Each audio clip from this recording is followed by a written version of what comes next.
without further ado. And therefore, it's my pleasure to welcome you all to Aspire Impact's first of three Impact Masterclasses. My team and I at Aspire Impact, we are totally committed to the mission of building an impact leadership and an ecosystem initiative which collaborates with all to catalyze the imminent impact economy.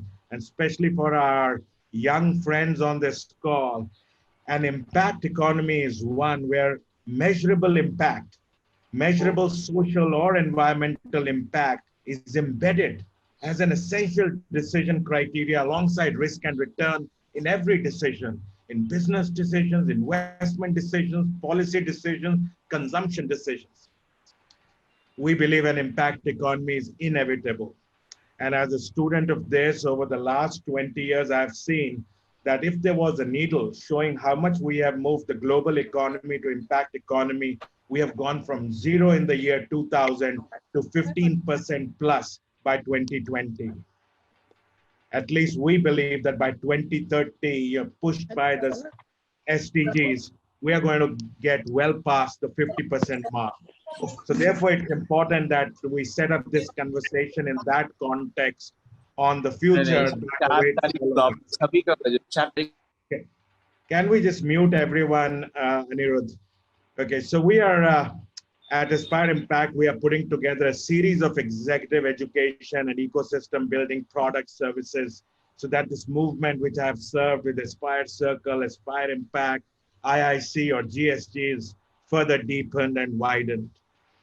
Moreover, today we are bringing the youth, India's future, into the conversation. Today on this call, we have 18 of our Leadership Pro Young Fellows, 8 of our RISE scholars, our faculty and friends. So therefore, without any further delay, I want to call upon my dear friend and mentor, Nishit Bhai, who has been a long-time supporter of the Impact cause, to introduce the session and the speakers.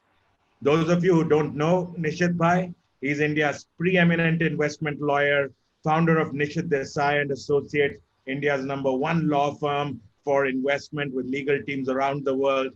He's an inspiring speaker on international circuits, a great philanthropist, and a wonderful human being. So please welcome Nishit Bhai to introduce the session. Over to you, Nishit Bhai. Well, thank you so much, Amit. First of all, let me tell you that you always hit a master stroke, and in 3 sessions that you have, organized, I'm sure people will,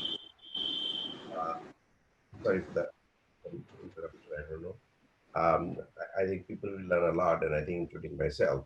So I think, friends, I think it's so exciting to welcome all of you here, in this first Impact Masterclass by Aspire, and second thing, really a pleasure to have Reema Ben here. I don't know if anybody doesn't know her, but Padmashree Awardee and a director of Seva and national hero.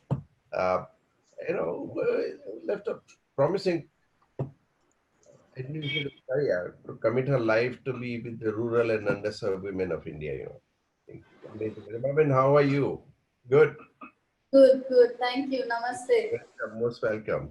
And really speaking, I'm not trying to flatter you, but if anyone in India needs to be called an impact leader, I think first and foremost, you have earned the privilege through the life of purpose, I think.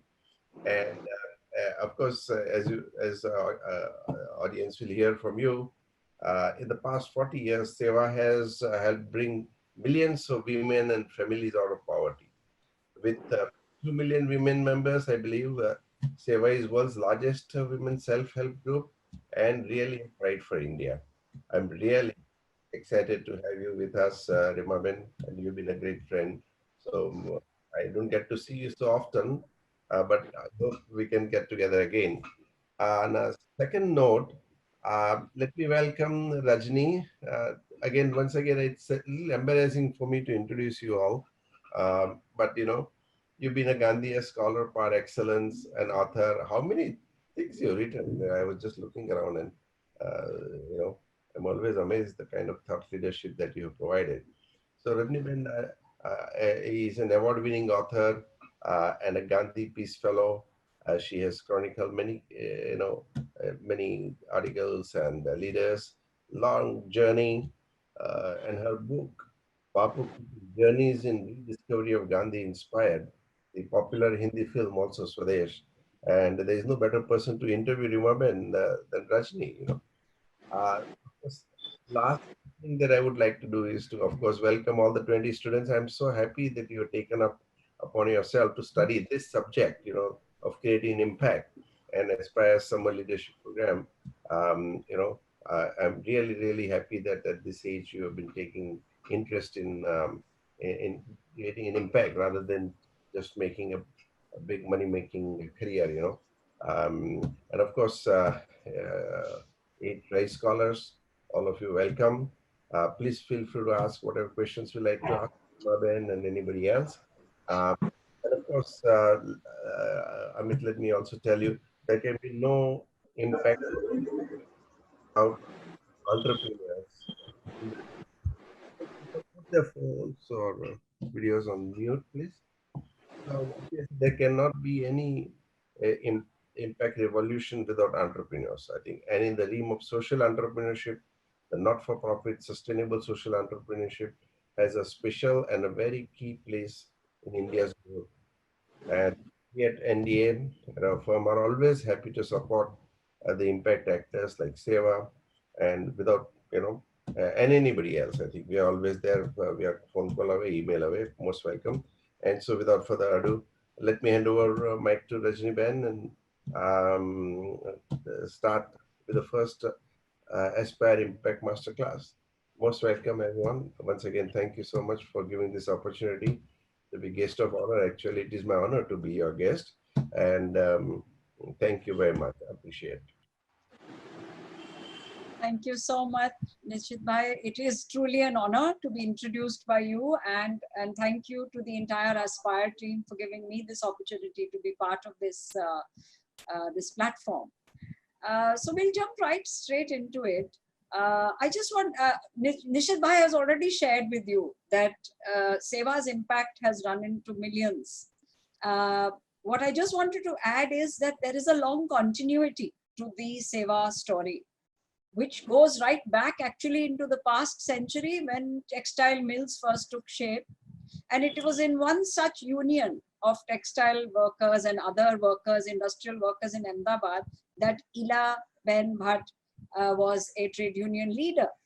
And she realized through that work that women were underrepresented, and that women, self-employed women of various kinds, or unemployed women, but who wanted work, were not represented at all. And that is how the Seva story began more than 40 years ago.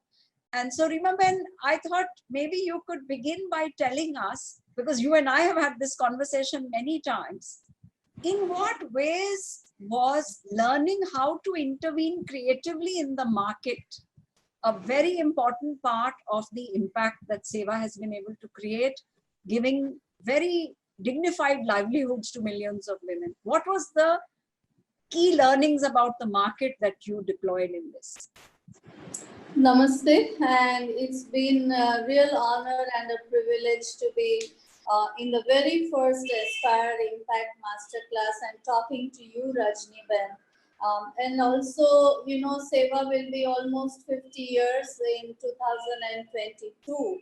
So the question that you are asking me also helps me analyze and think through on what has been the key learning on access to market. And I think we at Seva, we always believe that unless, women workers in the informal economy are the mainstream. In a country like India, where 93% of the workforce is in the informal economy and only 7% is in the formal economy, post-COVID, I don't know if that 93% is going to rise to 95 or 97. So that's the mainstream. And so I think, how do you bring the women into the mainstream? How do you really build enterprises which are owned and managed by the women themselves. So it's a joint strategy of union and cooperatives or collectives. So as a union, we at SEWA organize the women workers into their cooperatives, collectives, federations, companies, and ensure that they are into the mainstream. Some of the key learnings that I would really like to share today are that poor do not want charity. Poor women as workers who are very hardworking and who contribute almost 67% to the country's GDP. All they need is an enabling environment to build their own economic organizations and enable and equip them to stand firm into the market. The third principle that we have learned is that build on the existing skills or the existing resources that the women as workers have, rather than, imparting new skills and then not able to stand firm in the market. And I think the last and the most important that I would like to say is that work on strengthening the local economy. Very often the mistakes that we make is that we try to bring everything into the urban market, but it's the local economy that one has to nurture, one has to strengthen, and one has to build. And that will ensure the 6 basic essential elements of Roti Kapda Makan, which is food, shelter, and clothing, and the basic services of education, healthcare, and financial services. Once when the women and their households have this, I think they feel economically secure. And as Ilaben, our founder, says, this is what Anubandh is. Anubandh, which is interconnectedness, co-relationship. And this brings the economic freedom, the dignity and self-respect that the women would earn. They will have enough of choices. They will feel less vulnerable. And we call it as the second freedom or the economic freedom of the women. Sorry, I was a bit longer, but I hope I captured the essence of almost 48 years. No, not long at all. It was splendid. Before we go to the question of local multiplier effect, which I would really like you to explain to our participants, I just want you to say something here about the ways in which you have, SEWA has managed to grapple with the local vested interests. And I know you have many such experiences which have formed cartels and in other ways tried to undermine the sense of agency and empowerment that the cooperatives have acquired. So would you like to say something about what is the ethos that enabled all of you to overcome those realities in the big bad world? I think the first and the foremost is that there has to be ownership of women themselves. It's not that they are working from someone. So how do you create or build an enterprise, build a supply chain where women are not just workers or producers, but they are the owners and managers of their own enterprises, of their own supply chain. Second is that how do you make women feel a sense of ownership and belongingness? And in order to do that, we identify what are the needs or issues that the women and their communities are facing. And we try organizing women into collectives or cooperatives first to address their needs and issues. And once you start addressing their needs and issues, then the women feel a sense of ownership, a sense of belongingness. They start participating, they start owning. And that leads to a more building of a strong foundation, a strong base, and makes their own collective or cooperative viable and sustainable. The fourth is that coming together in itself builds a tremendous confidence in her that, oh, I'm not alone. I'm not the only one who is facing these kind of issues, but there are hundreds of women like me who have similar issues. And if they have been able to change their lives, so do I. And that, that builds the collective strength. She's able to speak up, she's able to demand. And I think that's the key on how we at SEVA have been able to deal with the vested interests, be it local, be it outside, and women are able to stand firm. Second, the last important thing is that when women start bringing in hard cash income into their families, she's no longer feeling insecure or vulnerable. In short, when she's economically secure, she's able to deal with her very many social issues, political issues, her vulnerabilities, and that's how they are able to, deal with the vested interest. Let me give you a very interesting example of Rudy. That's the brand name of our agribusiness initiative. We all know that even today in India, agriculture is the major occupation that generates a lot of livelihood opportunities. The challenge that we were confronting was, why does a farmer remain hungry in spite of putting in so much of hard work and labor, especially women as farmers.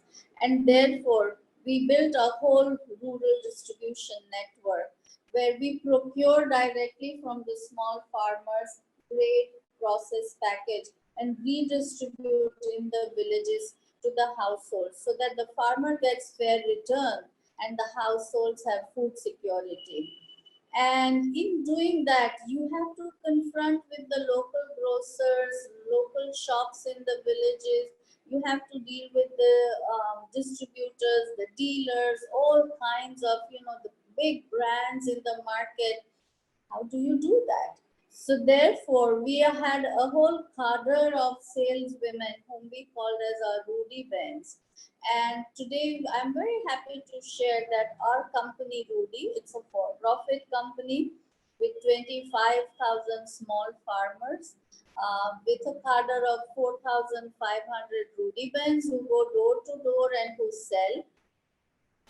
We had to fight competition in the sense the local grocery shops started giving things on credit while we could not afford to give on credit. They started lowering the prices because they were mixing and the quality was an issue. We could not do that. There were things which they were bringing from the urban market while we were procuring only from the farmers. In spite of all this, we were able to fight with the vested interest only because of the ownership. It was the ownership of Rudy, the brand of the farmers, of the Rudy Bands, and of the households. They all felt that this is our brand. If you buy 1 rupee worth of Rudy, 65 paise goes directly into the hands of these very village people. And it was with that sense of ownership and belongingness to the brand that we were able to fight with the vested interest. And today, Rudy has a turnover of close to 25 crores of rupees annually. In these times of COVID, Rudy was the one which ensured a steady supply of essential commodities to every household in the villages. Thank you so much for that important details.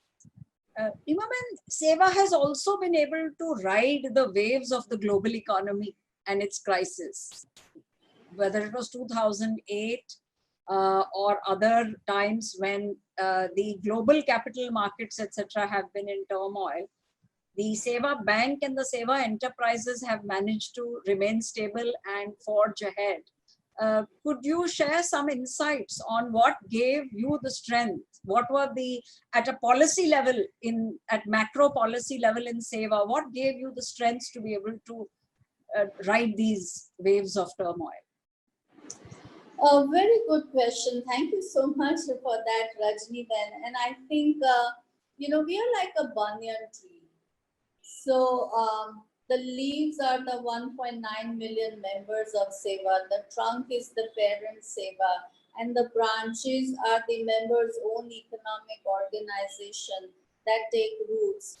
And we supplement and complement each other. And therefore, whatever strong wind currents blow in whichever direction, I think the banyan tree stands firm. And that's what is explains Seva. I think the most important principle was that it's a cooperative bank. Seva Bank is a cooperative bank. The shareholders are our members themselves. And we were founded by the need of our women for access to small credit.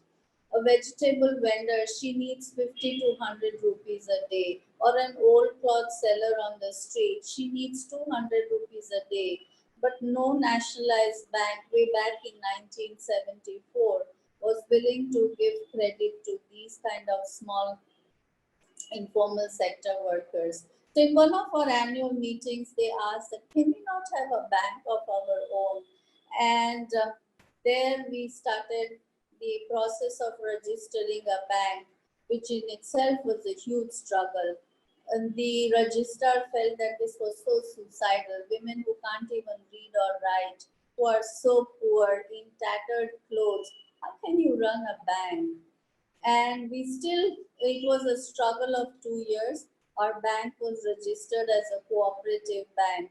And to answer your question, how did we stand firm in this global economic crisis?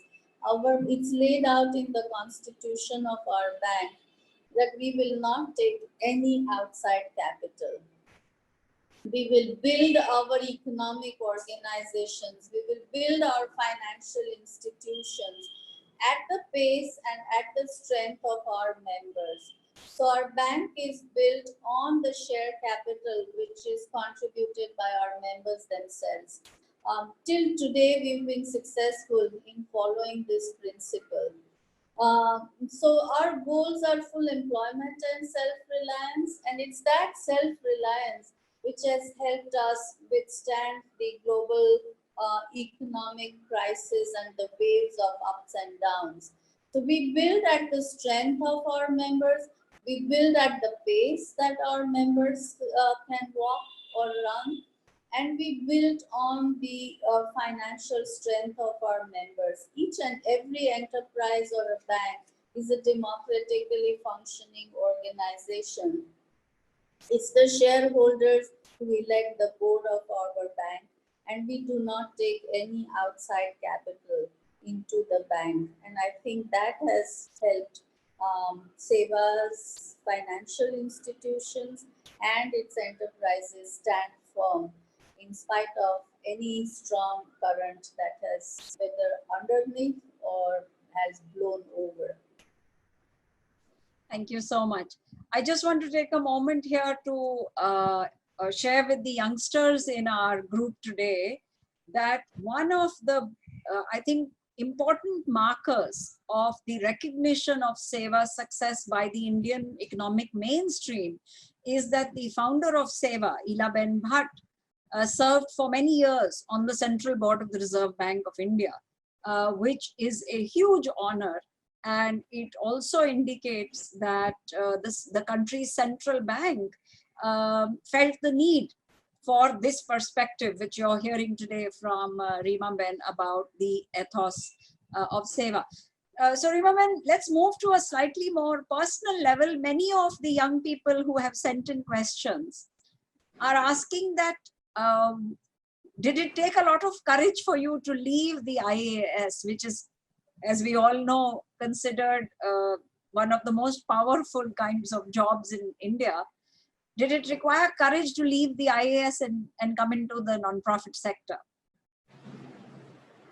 I don't know it's the courage, but I think it was a strong determination, the passion, the empathy that you have, which made you take a firm decision that what I have chosen is the right thing that I want to do and I want to pursue in life. And I think that is what made me take that decision. And here I am today sharing with you my experience of being with Seva now for almost over 38 years. People who are thinking of living their life, as Amit said, truly the impact approach is the future. But what are some of the challenges or they should prepare for, or skills they should acquire, you feel, for young people who are thinking that yes, they would like to play a role in a kind of a triple bottom line way, people, planet and profit? I think where does the real India lie?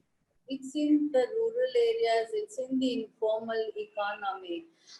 What we all see and what we all study is just a very minuscule or a tiny bubble that we are all sort of circling around trying to see. But the real India is out in the villages, is out in the slums of the cities. And unless and until you go and learn from them and unlearn what you read in the textbooks and what you hear from the Western academics, it's that learning which will build a real strong foundation for you. And I think that is what is really important. That is what I did. I unlearned everything I had learned till I went into Seva. I plunged into the drought relief work in Gujarat in the villages. And that was an eye opener. My real learning has come from these members of Seva, and I'm so very grateful to them that they allow me, they put so much of trust and faith in me.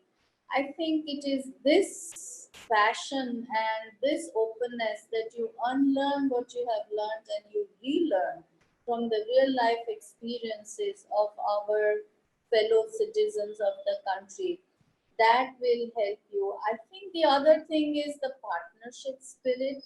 We are together in this journey. We share our joys, we share our sorrows, we share our happiness. If my son is born, we all celebrate it together. My son clears an exam with good marks, we all celebrate together. If their sons or daughters are ill, then we are also together in that process of, how do you ensure that the child gets well. We share our festivals together, we celebrate them together. That's the sharing of joy, happiness, sorrow, also sharing of knowledge. And that's where I think the real learning, the real bonding happens. They start trusting you so much. And that's where, once the rapport is built, I don't think there's any looking back. And you are, walking on the path together. And that's togetherness only helps you fight any odds, any challenges that life may bring. That also gives you the strength to take on newer challenges and risks as well. Thank you so much. So one of the RISE scholars is making an important observation that we know that in India, the women's participation in the workforce has been declining steadily. So could you share your thoughts on why this is happening and what would it take to change this at a national level? So I think that's one of the biggest challenge of Seva, that the work that women do, especially in the informal sector, is never counted as work. So if you look at the NSSO, the census that they do, the work of the women who work from home was never counted as work at all. Women who contribute so much in agriculture, but when you say a farmer, the first image that comes to you is of a man, and not a woman also could be a farmer. So, and with the migration of the men of the families happening to the urban areas, women shoulder majority of the responsibility. She holds dual responsibilities of running the house as well as maintaining the land or the farming that they have to do. And unless and until you see family farming also as work, women's participation will never be counted. So I think it's a policy, and we have to come out of that policy that women don't work. In fact, every poor woman works for at least 16 to 18 hours a day. But that work is never counted as work. And that's the biggest mindset block that we still have to overcome. I hope I'm answering the question. Yeah, sure. I think there's a link here between what you just said and Ilaben's book, Anubandh, which I would urge all our participants to look for that book. It is an exposition on how the macro economy can be helped by forming 100-mile communities. So I'm wondering, Reema Ben, that could it be that because we tend to look at the economy like from, as though we are seeing it from the moon, rather than seeing it from below, from the soil upwards, is this why women's work is even today not counted, not measured? And we know that in economics, what is not counted and not measured is treated as non-existent. So what is the connection between this move towards localization in a positive and creative sense and proper valuation of women's contribution to life? Yeah, I think you brought in a very good context here. Informality itself says that, since this is informal, it remains outside the purview of the government policies and programs. And why does it remain outside? Because it's never seen as work. Do we ever consider waste collectors as contributing to the economy? If there was a lockdown and if there was no waste collected for 2.5 months, can we imagine what would have happened? They contribute so much to the city's economy, to cleaning up our environment. But no, this is not counted as work. Similarly, if you look at artisans, who sit inside their homes and who do weaving, who do embroidery, who do stitching, garmenting, but that's not counted as work. We only see what is in the formal sector as work, and therefore, I think we don't call the informal sector workers as the bottom of the pyramid. They are the wheels of the pyramid. They are the base and the wheels of the pyramid. If they don't work, the economy doesn't work.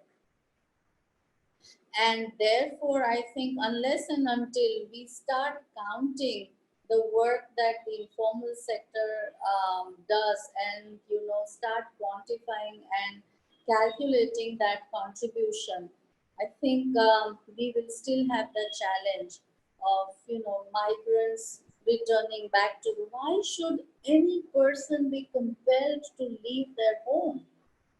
Why should any family sleep hungry, even today in this world? I mean, we need an economy of nurturance. We have created an economy which is very exploitative, which results into snatching away of somebody's work at the cost of some other person's work. All we need is an economy of nurturance, and that is what Anubandh is talking about.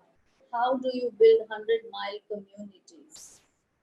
That's right. Even today, in the COVID scenario, when there was this strict lockdown, if you look at the villages, they still were nurturing.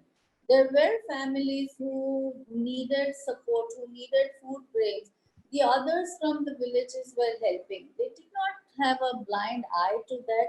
It's their problem, let them starve. No, they are our village families. We have to support them. There were young from the villages who came forward to keep a guard that no outsider came to inside the village, or if they came, how would they guide them for different social distancing and quarantine measures. So I think we have so much to learn from our rural citizens. Absolutely. Certainly. One of the other rice scholars is asking how are India's women entrepreneurs adopting technology and making use of the online marketplace that has increasingly grown in the last decade? To which I would add a sub-question of my own, that is there a good and a bad side to the emerging technology scenario? Are women only benefiting from the rise of the digital age and other technological revolutions, or are there some problems also? Sure, I'll try to answer in totality. Um, our experience has shown that, if you put technology into the hands of the women, they know how best to use it in their advantage. So I think it's not that women don't know how to use it, but as I told in the beginning, what we need is that how do you equip and enable them?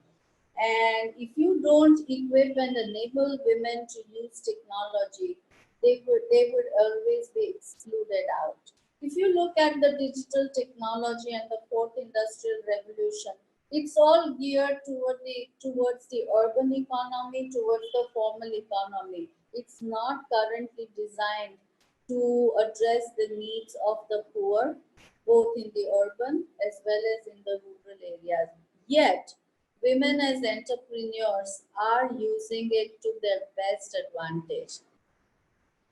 So first, once they understood. Let me start by giving example. I don't know how much time do we have, but when I was living in the desert areas in the north of Gujarat, and when women started doing the embroidery work and earning, after a year when we were traveling together in a bus, one of the artisans, she told me that, oh, from the money she had saved, she got a telephone. This was a landline. And I was surprised and I said, a telephone? And she said, yes, because I realized that when I wanted to go and get the raw material, I would stand at the bus stop for 4 hours, and then I would come to know that the bus has been cancelled. Or, I went to the center to get the raw material, and I realized that, oh, the material was not there. And so there was need for me to communicate on a regular basis. And that was the way I wanted to use my savings. Nobody had to teach her lessons in communication and in time management, or in management principles. If you want to be an entrepreneur, she knew that technology only will help solve my issues of wasting 4 hours waiting at the bus stop, then going to the center, then realizing that either the center is closed, or the raw material is not there, or the person who would issue the material isn't there. And that's how women think, and women start adopting technology. So today at Seva, we have women who have their own applications. Rudy has its own applications for real-time sales and inventory management. Wow. We have our own savings and credit applications, so that Seva Bank and the women self-help groups can have real-time data as well as financial transactions.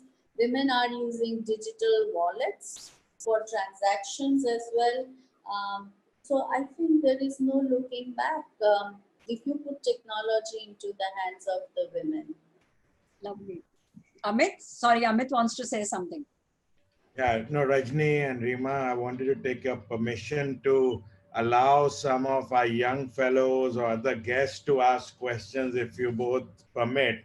Everyone's taking some time out, and we have some 50 plus great people here. So to all the young people here, or our scholars, fellows who want to ask a question to Reema Ben, if you raise your hand, we'll take a look, or anyone else and invite you. Otherwise, I know Rajni Ben has lots of questions.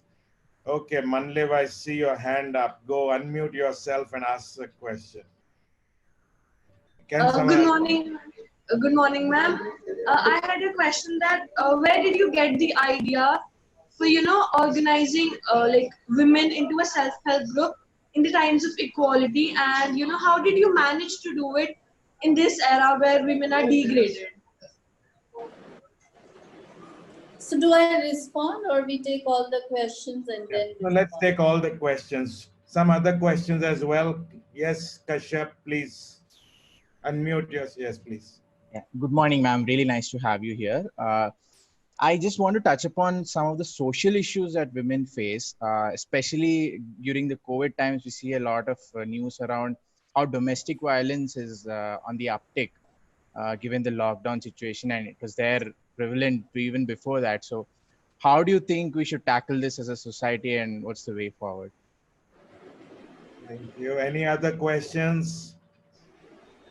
Please don't hesitate. Yes, Pratyush here. Can I? Please, Pratyush. Reema Ben, namaste. Namaste. One small thing, I'm always get fascinated. I started my career by visiting your site somewhere in 96, 97 after passing out from exam in Bhubaneswar. And till that, I'm just wondering, mostly in eastern and eastern states, like whether it's Bihar, Jharkhand, Odisha, Chhattisgarh, Bengal, your experience is not able to get replicated in those areas by none of the NGOs. Any specific region, any specific advice you'd like to provide on those lines? How we can replicate this based of your practices of seva and in eastern states? Thank you, Pratyush. Let's take a final question and then Reema Ben can. I see a lot of my friends from Aspire Circle here as well. I see Namaste, yeah. Namaste, Reema Ben, Amit ji. Hello. Yes, please go ahead. Meenal here. Namaste, Reema Ben. Namaste. I just have one thought which you could kindly, enlighten me further. That in women, when we talk about collective and sort of local produce and then the supply chain, I completely allude and have been associated and thinking about it and working. But in your perspective and your interaction with the women, the local producers, uh, do they aspire for a big picture, and how do they want to react to it? Yeah. And Reema Ben, I also see Parul Sheth's hand up. So last question, then you can answer. Parul, go ask, please. Yeah. Namaste, Reema Ben. I wanted to know, like, what is the major impact of being part of the collective on women's life and how they've also impacted their families, particularly their daughters. And secondly, there are larger socio-economic political issues like communal violence and so on and so forth. How the women from all these diverse backgrounds, otherwise divided in caste, religion, etc., get united in seva. And what can you share some of those insights and what are the processes that you do to overcome this? All yours, Reema Ben. I had a question. Good morning, ma'am. Ma'am, I wanted to ask if someone wanted to be a part of this initiative, how could he be involved in this? Thank you, Manisha. And Amit Chabra also has his hand up. Go, Amit, you can also ask, please. Ma'am, I just wanted to ask, when you started this movement and started creating women's self-help groups, what were the biggest challenges or the hurdles that you faced while bringing women together and creating an organization and creating a venture out of it into a social organization? Sure, I think Amit Bhai and Rajni Ben, I may need almost 3 hours to answer some of the questions, but I would try my very best to answer the questions. One is on the idea of organizing and how do we get this idea of organizing the women and how does the coming together help the women. I think individually for a poor woman to fight for her rights, to demand even or to speak up is impossible. Even today, we don't really notice it or we don't even pay attention to it. But if you go to the market yard, You will never find women there who have come to sell their produce. It's just impossible for her. It's the society which has created that kind of norms that, oh, you stay home, I will go and deal in the market. Why? So unless and until, women come together, it releases her from that fear, from that diffidence, and it builds her self-confidence. And therefore, it is very important. Organizing is really the surest way to fight poverty, to fight vulnerability, and to build the strength of the women. So I hope I have answered that. And to answer again the question of domestic violence and how do they tackle it, I think I would like to tell here that once women have economic security, then she's no longer worried that will I be able to find work tomorrow? Will I be able to feed my children and my family tomorrow? Um, I think she always feels vulnerable. She has to be dependent on somebody. And I think that is what suppresses and oppresses her. So therefore, I think we at SEVA very firmly believe in work and income security, which brings, and then it leads to asset creation. Asset building is another way of, addressing the issue of poverty. Together with it, capacity building.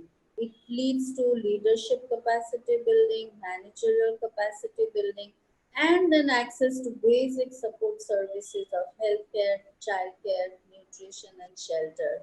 When all these things come together, it becomes an empowering process. She's able to deal with her social issues, she's able to speak up, she's able to demand, and that's how she's able to deal with the issues of violence at home or in public space, because she's now aware that I'm not alone.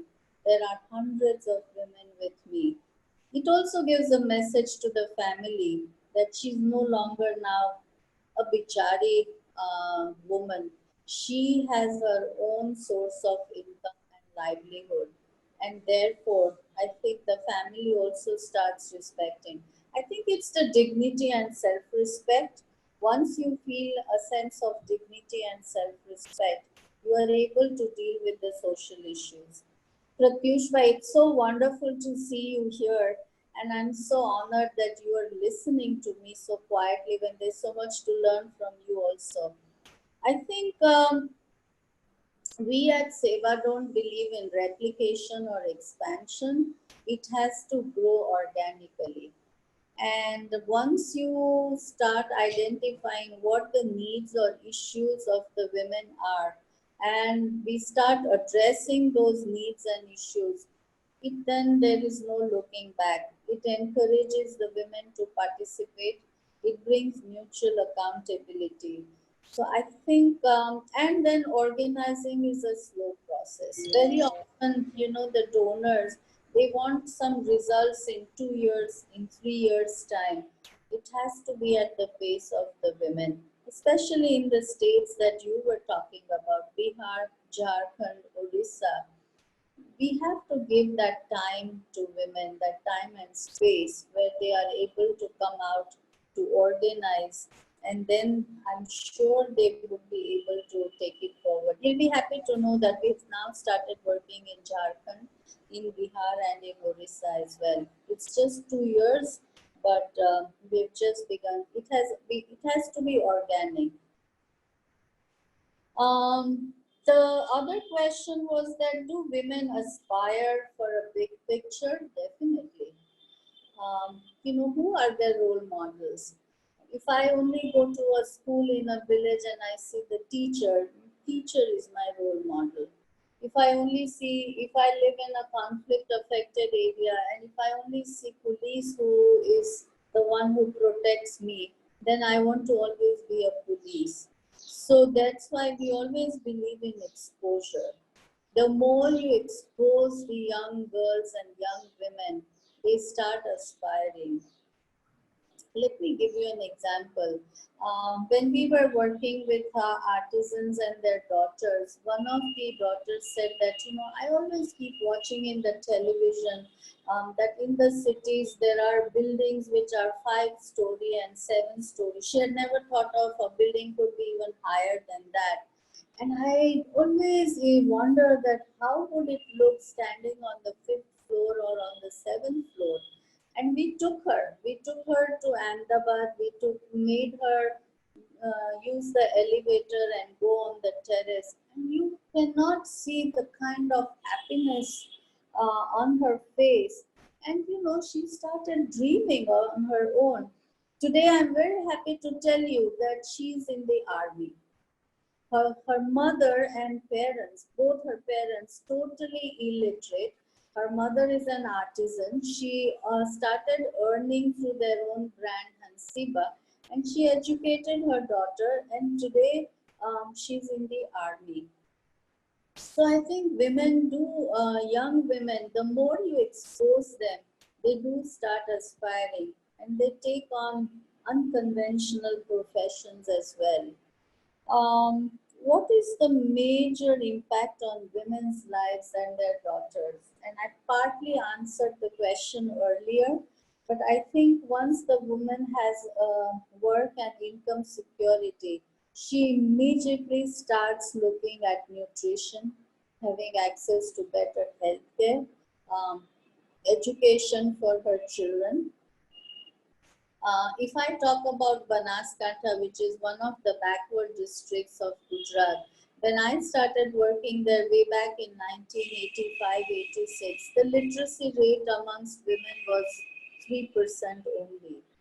Today, you would see that every woman is sending her daughter to school, and not only to school, but they also send them for higher education. So today you can see that so many young women are in banks or in the government offices, in police, in army. So it does make a huge difference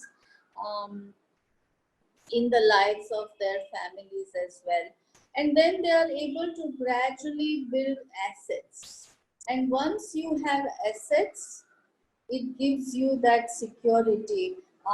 With one episode, you are no longer pushed back into that vicious cycle of poverty.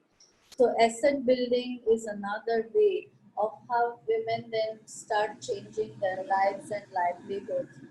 Um, I think at Seva, as Rajniban had said in the beginning, we were founded out of the Textile Labor Association by Hilaben Bhatt, our founder, which was founded by Gandhiji.